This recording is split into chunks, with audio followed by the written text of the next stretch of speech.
Hi crafty friends, it's Donna here, and I've got a set of 4 cards today that are nice and sunshiny using the sunflower border metal die from Paper Rose Studio. I'm going to make some backgrounds for these cards, but I'm also going to show you a bunch of papers that you can use for a similar effect without getting inky. Here's that die. It cuts out half a sunflower, but also it has these little lines that stretch to the edge of the card, and we'll have a look at what those little lines do in a while. This is absolutely not an inky background how-to video. I don't know what I'm doing. I don't have the right supplies, but it's a lot of fun. I've made these inky backgrounds using Copic re-inkers. I bought a lot of re-inkers when I was in Japan, and I'll never get through them all as re-inkers, so I use them for inky techniques. I am using a plastic type paper, a Yupo paper, for this technique, otherwise the ink will just soak straight in.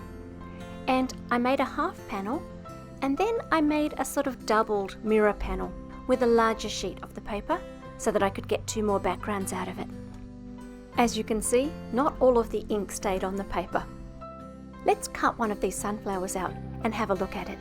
So as well as cutting the half sunflower, those lines that stretch to the edge of the card leave behind the bottom area, and so you can use that for your sentiment. Make it as big or as small as you want.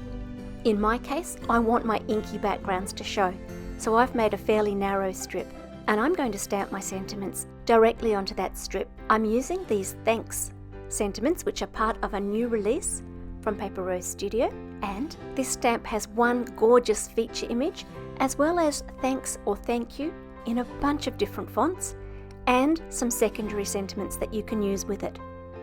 I'm using just the thanks and thank yous today.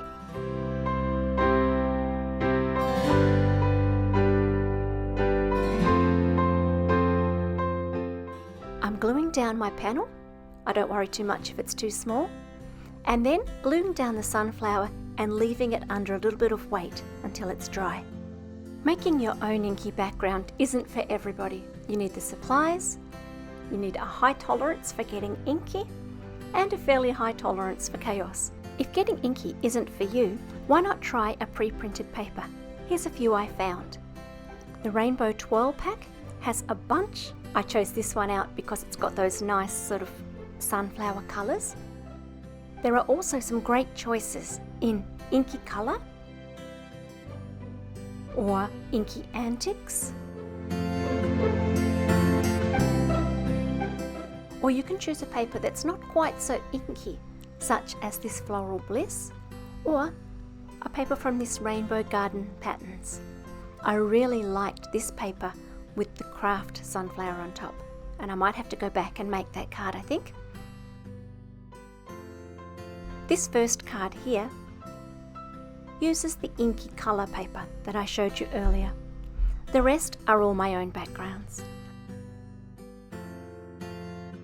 I'll leave you with some pictures of the finished cards, and I'll be back soon with another video.